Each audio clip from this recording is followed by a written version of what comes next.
Sir, ಈಗ ಒಂದು ಕಡೆ ಹಾಲಿನ ದರ ಹೆಚ್ಚಳ ಆಗಿದೆ, ಮತ್ತೊಂದು ಕಡೆ ಏಪ್ರಿಲ್ 1ರಿಂದ ವಿದ್ಯುತ್ ದರ ಸಹ ಏರಿಕೆ ಮಾಡುವಂತ ಇದನ್ನ ಕೊಟ್ಟಿದೆ ಸರ್ಕಾರ. ನೋಡಿ, ಸರ್ಕಾರ ಹೆಚ್ಚು ಕಡಿಮೆ 2 ವರ್ಷಗಳಾಗ್ತಿದೆ ಬಂದು. ನಾವು ಹೇಳಿದ ಮೊದಲ ಬಾರಿಗೆ ಅವರು ಎಲ್ಲ ಬೆಲೆ ಏರಿಕೆಗಳನ್ನ ನಾನು ವಿರೋಧ ಮಾಡ್ತೇನೆ, ನಮ್ಮ ಸರ್ಕಾರದಲ್ಲಿ ಯಾವ ಬೆಲೆ ಏರಿಕೆ ಮಾಡೋದಿಲ್ಲ ಅನ್ನೋ ಆಶ್ವಾಸನೆ ಕೊಟ್ಟಿದ್ರು. ಬಂದ ತಕ್ಷಣ ಪೆಟ್ರೋಲ್ ರೈಸ್ ಆಯಿತು, ಡೀಸೆಲ್ ರೈಸ್ ಆಯಿತು, ಸ್ಟ್ಯಾಂಪ್ ಡ್ಯೂಟಿ ರೈಸ್ ಆಯಿತು, ಎಲ್ಲ ಒಂದಾದ್ಮೇಲೆ ಎಲ್ಲ ಆಗ್ಬಿಟ್ಟಿದೆ. ಈಗ ಪಾಣಿ ಬೇಕಾ ರೈಸ್ ಆಗಿದೆ, ಎಲ್ಲ ಹೆಚ್ಚು ಕಡಿಮೆ 200%, 300%. ಡೆತ್ ಸರ್ಟಿಫಿಕೇಟ್ಗೆ ರೈಸ್ ಆಗಿದೆ, ಜನನ ಮರಣದ ಎಲ್ಲ ಇವು ರೈಸ್ ಆಗಿದೆ. ಇನ್ಯಾವುದಕ್ಕೂ ಉಳಿದಿರಲಿಲ್ಲ ಅವರಿಗೆ. ಇದು ಹಾಲಿನ ದರ ಇವರು ಬಂದ ಮೇಲೆ 3 ಸಾರಿ ರೈಸ್ ಆಗಿದೆ, 9 ರೂಪಾಯಿ, ಟೋಟಲ್ 9 ರೂಪೀಸ್. ನಿನ್ನೆ ಆಗಿರ್ತಕ್ಕಂಥದ್ದು 4 ರೂಪಾಯಿ. ಇವರು ಮೊದಲು ಹೇಳಿದ್ದೇನೋ, ನಾವು ರೈತರಿಗೆ ನಾವು ಅಧಿಕಾರಕ್ಕೆ ಬಂದ ತಕ್ಷಣ 5 ರೂಪಾಯಿ ಸೇರಿಸಿ ನಾವು 1 ಲೀಟರ್ ಕೊಡ್ತೀವಿ ಅಂತ. ಆದರೆ ಜನರಿಗೆ ಹೊರೆ ಮಾಡ್ತೀವಿ ಅಂತಲ್ಲ. ಇವತ್ತೇನು ಮಾಡಿದ್ರು, 9 ರೂಪಾಯಿ ರೈಸ್ ಆಗಿದೆ ಇದುವರೆಗೆ. ಆದರೆ ಈಗ 4 ರೂಪಾಯಿ ರೈತರಿಗೆ ಕೊಡ್ತೀವಿ ಅಂತ ನಿನ್ನೆ ವಾಗ್ದಾನ ಮಾಡಿದ್ದಾರೆ. ಈಗ ವಿದ್ಯುತ್ ದರ ಇದು ಮೊದಲನೇ ಸಾರಿ ಅಲ್ಲ, ಈಗಾಗಲೇ 4ನೇ ಸಾರಿ ವಿದ್ಯುತ್ ದರ ಏರಿದೆ. ಈಗ ಅವ್ರಿಗೆ ಮ್ಯಾನೇಜ್ ಮಾಡೋಕ್ಕಾಗ್ತಾ ಇಲ್ಲ. ಆದ್ದರಿಂದ ಗ್ಯಾರಂಟಿಗಳು ಒಂದು ಕಡೆ, ಗ್ಯಾರಂಟಿಗಳಲ್ಲಿ ಸಂಪೂರ್ಣ ಸೋಲ್ತಿದ್ದಾರೆ ಅವರು. ಗ್ಯಾರಂಟಿ ಸಮಯಕ್ಕೆ ಯಾರಿಗೂ ಕೊಡ್ತಾ ಇಲ್ಲ. 3 ತಿಂಗಳು 4 ತಿಂಗಳು ಆದ್ಮೇಲೆ ಒಂದೊಂದು ಸಾರಿ ಬರ್ತದೆ. 1 ತಿಂಗಳು ಬಂದ ತಕ್ಷಣನೇ 4 ತಿಂಗಳದ್ರಲ್ಲಿ 1 ತಿಂಗಳು ಬಂದ ತಕ್ಷಣನೇ ಜನ ಏನು ಅನ್ಕೊಳ್ತಾರೆ, ಏನೋ ಸರ್ಕಾರ ಕೊಡ್ತದೆ ಬಿಡು ಅಂತ ಸುಮ್ಮನೆ ಇರ್ತಾರೆ. ಆ 3 ತಿಂಗಳು ಬರೋದೇ ಇಲ್ಲ. ಆ ದುಡ್ಡು ಎಲ್ಲಿ ಹೋಗುತ್ತೆ ಗೊತ್ತಿಲ್ಲ. ಇಂಥ ಪರಿಸ್ಥಿತಿ ನನಗನ್ಸ್ತಕ್ಕಂಥದ್ದು, ಇವರು 5 ಗ್ಯಾರಂಟಿಗಳ ಹೆಸರು ಹೇಳ್ಕೊಂಡೇನೆ 5 ವರ್ಷ ಕಳೆದು ಬಿಡ್ತಾರೆ.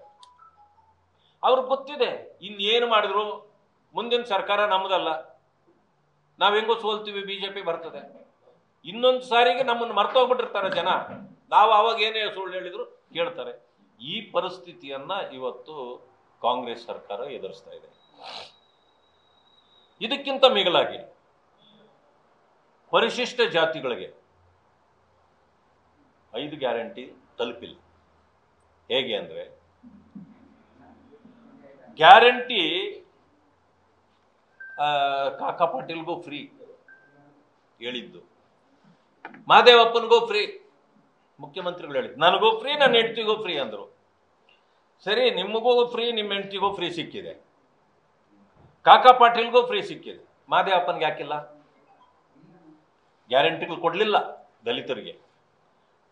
ಬದಲಾಗಿ ಏನು ಮಾಡಿದ್ರು, ನಿಮಗೂ ಗ್ಯಾರಂಟಿ ಕೊಡ್ತೀವಿ, ಅದು ನಿಮಗೆ ಮೀಸಲಿಟ್ಟಿರೋ ಹಣದಲ್ಲಿ ಮಾತ್ರ ಅಂತೇಳಿ 40,000 ಕೋಟಿ ಈ 3 ಬಡ್ಜೆಟ್ ಅಲ್ಲಿ 40,000 ಕೋಟಿ ತಗೊಂಡಿದ್ದಾರೆ. 40,000 ಕೋಟಿ ದಲಿತ ಸಮುದಾಯಗಳಿಗೆ, ಬಡವರಿಗೆ ಸಿಕ್ಕಿದ್ರೆ ಎಷ್ಟು ಅಭಿವೃದ್ಧಿ ಆಗ್ತಿದ್ರು. ನೀವು ಬೇರೆ ಗ್ಯಾರಂಟಿಗಳನ್ನು ಕೊಡದೆ ಇದನ್ನೇ ಕೊಟ್ಟು 2 ಕಡೆಯಿಂದ ವಂಚನೆ ಮಾಡಿದ್ರಿ. ಒಂದು, ಈ ಹಣ ತೆಗೆದಿದ್ದು ವಂಚನೆ, ಎರಡನೇದು ಗ್ಯಾರಂಟಿ ಕೊಡದಿರೋ ವಂಚನೆ. ನಾನು ಮುಖ್ಯಮಂತ್ರಿ ನಮ್ಮ ಸಿದ್ದರಾಮಯ್ಯನವರು ಇಷ್ಟೊಂದು ಕನಿಷ್ಠ ಅಂತ ನಾನು ತಿಳ್ಕೊಂಡಿರಲಿಲ್ಲ.